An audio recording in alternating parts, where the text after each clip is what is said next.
কারো ভালো লাগে সমুদ্র, আবার কারো ভালো লাগে পাহাড়। আর বাঙালির কাছে সপ্তাহের শেষে দু একদিন ছুটি মানেই সমুদ্র। আর সেই সমুদ্র দেখতেই বাঙালি বারে বারে ছুটে যায় দীঘা। আর আমরাও এই সপ্তাহের শেষে ট্রেনে করে পৌঁছে গিয়েছিলাম দীঘা। আর সেই গল্পই থাকবে এই পর্বে। তাহলে চলুন গল্প শুরু করা যাক। দীঘায় এসে লোকাল ট্রেনে করে আমরা নেমে পড়েছি, আর এখন টোটো করে আমরা যাচ্ছি হোটেল খুঁজতে। দেখি কোন হোটেলে থাকা যায়, তোমাদেরকে দেখাবো সেই হোটেলটা। আগের ভিডিওতে তোমরা দেখে নিয়েছো লোকাল ট্রেনে করে আমরা দীঘা পৌঁছে গেছি, আর এই ভিডিওতে হোটেলের যাবতীয় তথ্য থাকবে। আর দীঘাতে আমরা কী কী অ্যাক্টিভিটিস করি সেগুলোও থাকবে, দেখতে থাকবো। অনেক খুঁজে খুঁজে পেয়েছি এই হোটেলটা, 7C।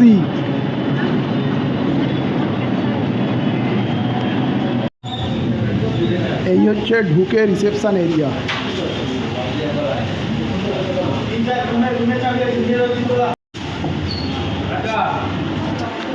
এবারে তোমাদের রুমটা একটু দেখিয়ে দিই। এই হচ্ছে রুম, এখানে টিভি, এই হচ্ছে বেড, এদিকে একটা আয়না আছে। হ্যাঁ, এই হচ্ছে কাভার্ড একটা। হ্যাঁ গো, এইদিকে পর্দাটা সরিয়ে দিলে একটা ছোট্ট ব্যালকনি। এই পর্দাটা সরিয়ে দিলে এই যে সুইমিং পুল দেখুন। দুপুরের খাবার আমাদের এসে গেছে, আর দেখুন খাবার কিভাবে নিয়ে এসছে ওপর দিয়ে বেশ একটা সুন্দর প্লাস্টিক দিয়ে। এই যে দেখুন, খুব ভালো, এই ব্যবস্থাটা খুব ভালো লাগে।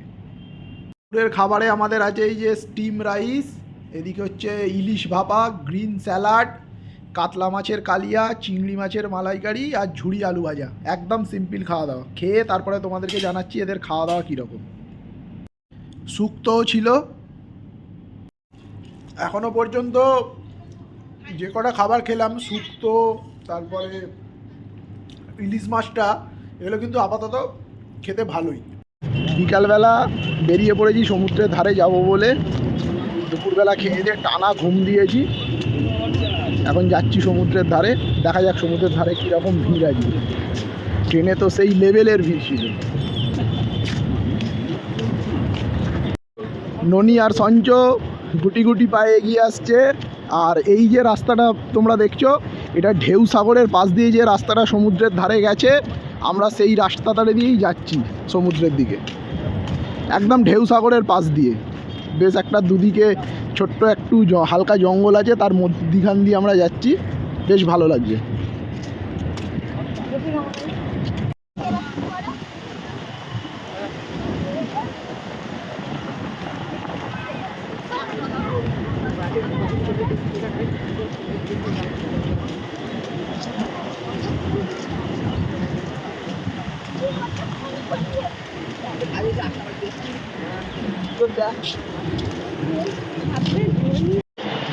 যারা এই উইকেন্ডে দীঘা আসছো, তারা কিন্তু একটা কথা মাথায় রেখো, গত পর্বে যে ট্রেনটা করে আমরা এসেছিলাম 120 টাকা টিকিট কেটে সাঁতরাগাছি টু দীঘা, ওই ট্রেনটাতে কিন্তু ব্যাপক ভিড় হচ্ছে উইকেন্ডে। এবারে হয়তো উইকডেজে ভিড় কম হচ্ছে, কিন্তু উইকেন্ডে মানে এই শুক্রবার, শনিবার আর রবিবার ব্যাপক ভিড় হচ্ছে।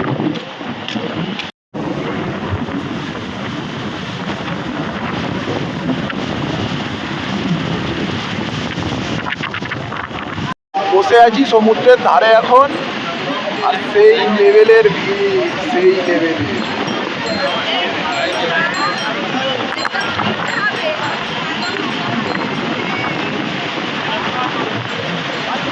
ব্যাপক ভিড়, ব্যাপক। নদী আর সঞ্চ, এই যে সমুদ্রের হাওয়া।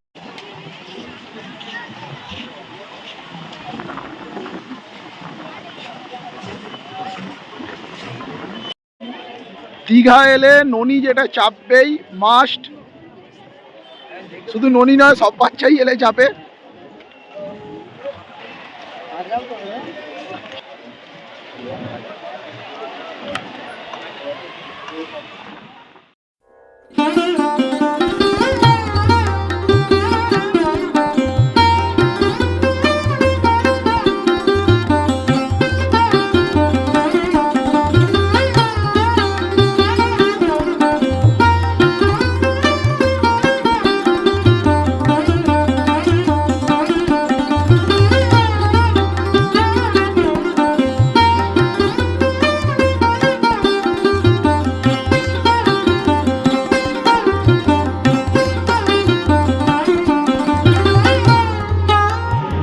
দীঘা ঘুরতে আসবো আর মিত্র ক্যাফেতে ফিশ ফ্রাই খেতে আসবো না, সেটা কি কখনো হয়? তাই চলে এসেছি মিত্র ক্যাফেতে, দিয়েছি ফিশ ফ্রাই আর চিকেন কাটলেট, খেয়ে আপনাদেরকে বলছি কীরকম। চলে এসেছে ফিশ ফ্রাই আর এই হচ্ছে চিকেন কাটলেট, এবারে খাই, খেয়ে বলছি। সঞ্চ কীরকম লাগলো ফিশ ফ্রাইটা? আমি আগেও খেয়েছি, খুবই ভালো টেস্ট, এবারেও ভালোই হবে। চিকেন কাটলেটটা আমি একটুখানি খেয়ে নিয়েছি, চিকেন কাটলেটটাও বেশ সুন্দর খেতে। ননি, তুমি ফিশ ফ্রাইটা খাচ্ছ, কীরকম লাগছে তোমার? ভালো লাগছে? কলকাতার যে মিত্র ক্যাফে আছে সেখানেও কিন্তু এই ধরনের স্যালাডে আলু সিদ্ধ দেওয়া হয়। দেখুন এখানে ওই দীঘার এতেও কিন্তু আলু সিদ্ধটা দেওয়া হয়েছে। সঞ্চ লাস্টে আবার অর্ডার দিল ফিশ কবিরাজি, খাওয়া হয়ে গেছে অনেকটা প্রায়। সঞ্চ বলো, অ্যাজ ইউজুয়াল মিত্র ক্যাফে।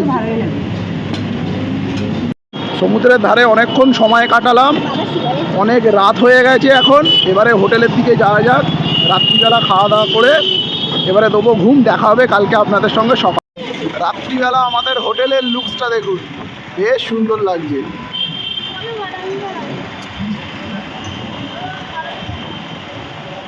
গুড মর্নিং, সকালবেলা, ঘড়ির কাঁটায় এখন 6:45 বাজবে। আমরা বেরিয়ে পড়েছি সেই ঢেউসাগরের রাস্তা ধরে সমুদ্রের দিকে। দেখা যাক সমুদ্রের এই সময়ের দৃশ্যটা কীরকম। আর ওয়েদার একটু মেঘলা আজকে, কালকে রাত্রিবেলা প্রচুর বিদ্যুৎ চমকেছে কিন্তু কোনো রকম বৃষ্টি হয়নি।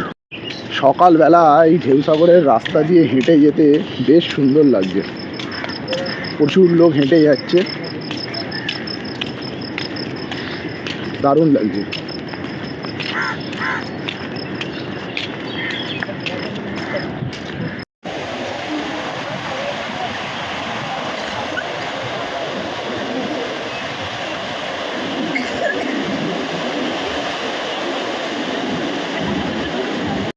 সকালবেলা, ঘড়িতে এখন 6টা বাজে, আর সমুদ্রের ধারে লোকেদের ভিড় দেখুন, ব্যাপক ভিড়, ব্যাপক।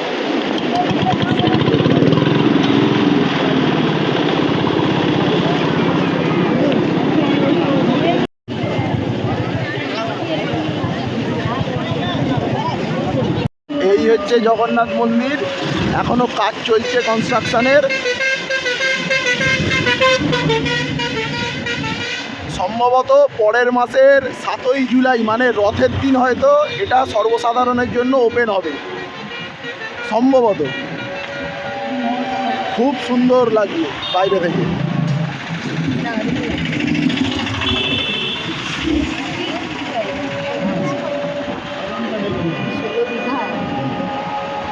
সম্ভবত 7ই জুলাই রথের দিন উদ্বোধন হতে পারে। এই হচ্ছে মন্দিরে ঢোকার গেট, জগন্নাথ ধামে ঢোকার গেট। দারুণ দারুণ।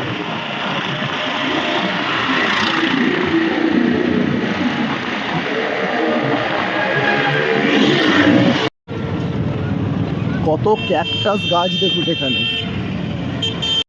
নিউ দীঘা থেকে আমরা এখন চলে এসেছি ওল্ড দীঘায়, আর এইটা হচ্ছে ওল্ড দীঘার সিহক বিচ। এই জায়গায় জল অনেকটাই নিচের দিকে দেখতে পাচ্ছি।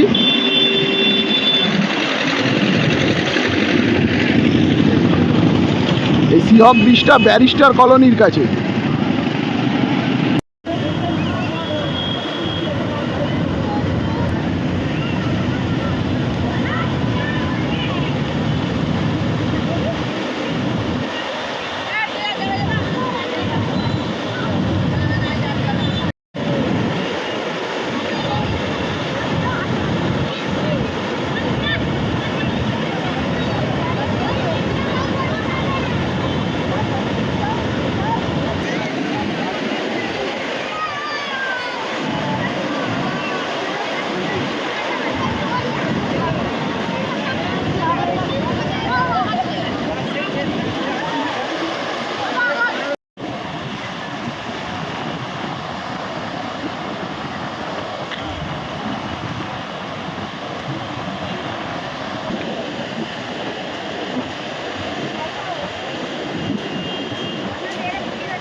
বেলা 10টা বাজে,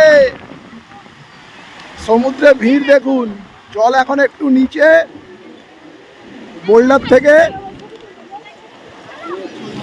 প্রচুর ভিড় প্রচুর। এই যে ননি অলরেডি যাচ্ছে।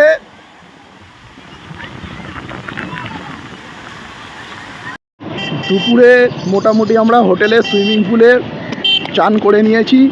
এইবার চান করে আমরা দুপুরের লাঞ্চটা করতে যাচ্ছি।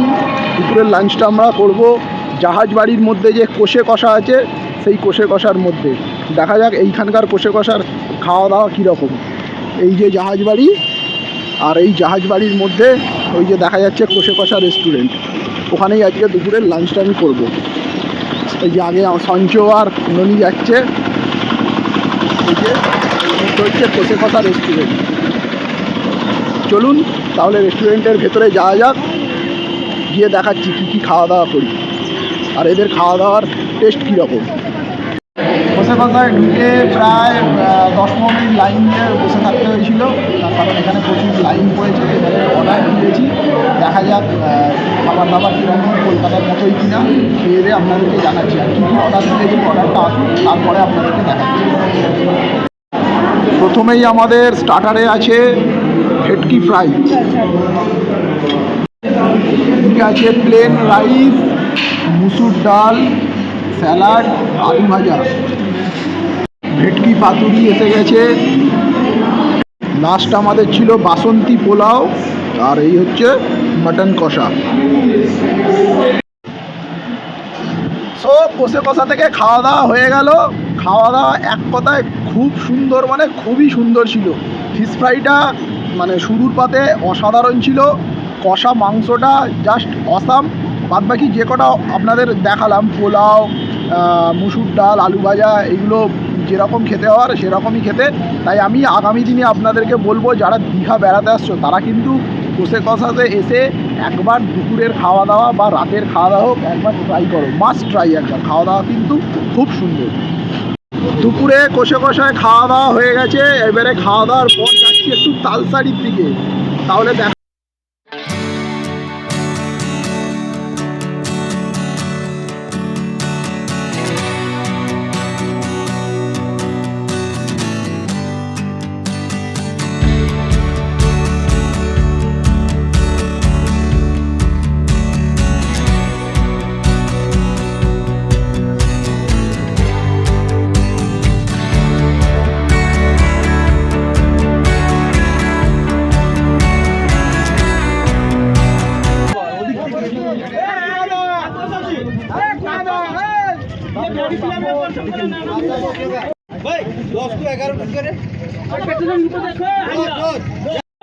উঠে পড়েছি নৌকোতে এখন তালসারিতে।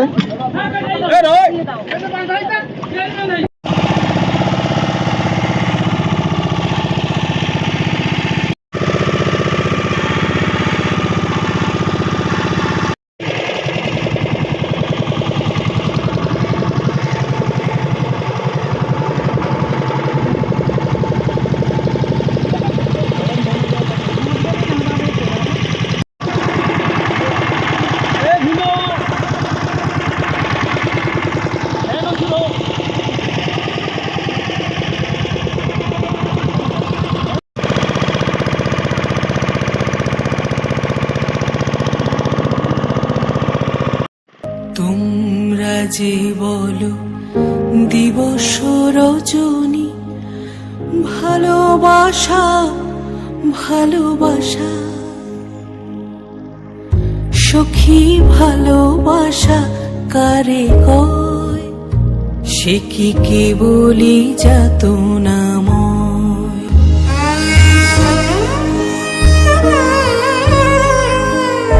সে কি কেবলি চোখের জল, সে কি কেবলি দুঃখে।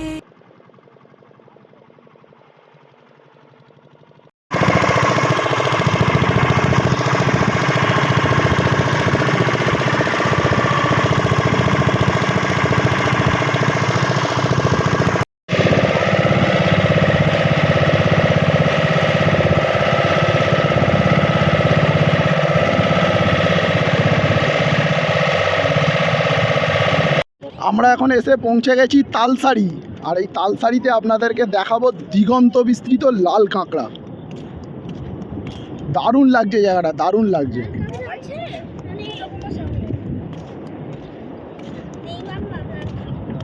পেছনে ননি আর সঞ্চ আসছে, এই যে ননি আর সঞ্চ।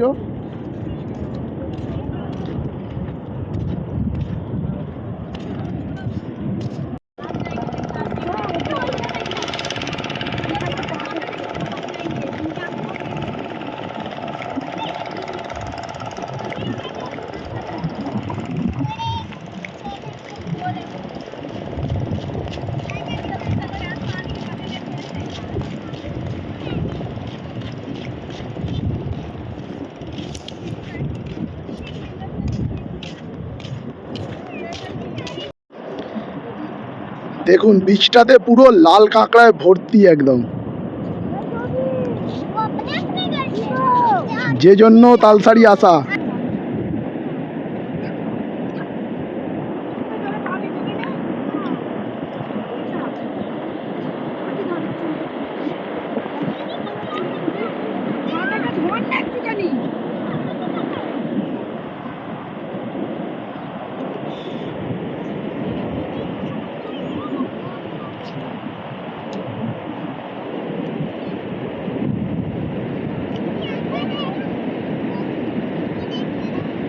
পুরো বীচ একদম লাল কাঁকড়ায় ভর্তি।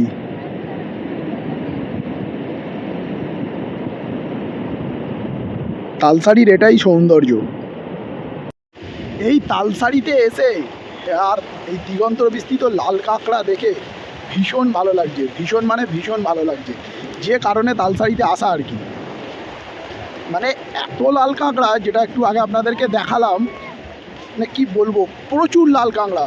সবাই বলে যে সকালের দিকে এলে লাল কাঁকড়াটা একটু বেশি দেখা যায়, কিন্তু আমি তো বলবো সকালের দিকে না এসে, যদি সকালের দিকে আসতে পারো সকালের দিকে এসো। আমি তো বলবো আমি এই টাইমে এসেছি, এখন ঘড়ির কাঁটায় বাজে 2:20, এই টাইমে কিন্তু গোটা বৃষ্টাতে লাল কাঁকড়ায় ভর্তি। আমার পেছন দিকটায় গোটাটায় লাল কাঁকড়ায় ভর্তি। তাই আমি বলবো তোমরা কিন্তু তালসারি এসো একবার, এলে তবে এই লাল কাঁকড়া, দিগন্ত বিস্তৃত লাল কাঁকড়া দেখতে পাবে। প্রচুর ভর্তি ভর্তি, আমার পেছন দিকটা দেখো পুরো ভর্তি লাল কাঁকড়া। কতটা আমার ক্যামেরায় দেখতে পাচ্ছ আমি বুঝতে পারছি না, কিন্তু প্রচুর লাল কাঁকড়ায় ভর্তি একদম। আমি দেখাচ্ছি, ওই জায়গাটায় যাচ্ছি, ওই জায়গাটায় গিয়ে আমি তোমাদের দেখাচ্ছি। দেখুন একবার কত লাল কাঁকড়া, পুরো বীচ ভর্তি একদম। যেটা আমি আপনাদেরকে বলছিলাম, শুধু সকালবেলাই নয়, এখন দুপুরবেলা প্রায় 2:20 বাজে, মানে 2:30 বাজতে যায়, পুরো বীচ লাল কাঁকড়ায় ভর্তি একদম।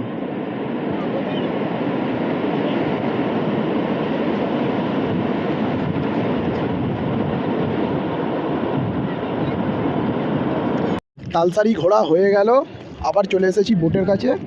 এবারে বোটে উঠে আবার রওনা দেব হোটেলের দিকে।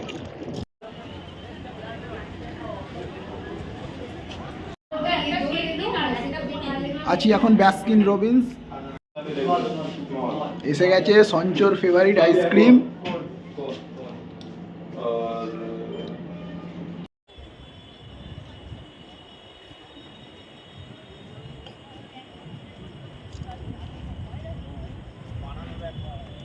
আজ রাত্রের ডিনারে আছে চিকেন চাউমিন, চিকেন 65, আর ওই যে ননির জন্য রুটি, আর এই যে ননি মশাই। বাড়ি ফেরার পথে আমরা ফিরেছিলাম বাসে করে রয়্যাল ক্রুজার, যার ভাড়া পড়েছিল আমাদের 750 টাকা করে পার হেড। আর এই ফেরার পথে বাসের ইন্টেরিয়র ডেকোরেশনটা কিছুটা এই রকম ছিল, আপনারা দেখে নিন। উপরে লাগেজ রাখার বেশ ভালোই স্পেস ছিল, আর সিটগুলো বেশ আরামদায়ক ছিল, যদিও আমাদের পিছনের সিট পড়েছিল।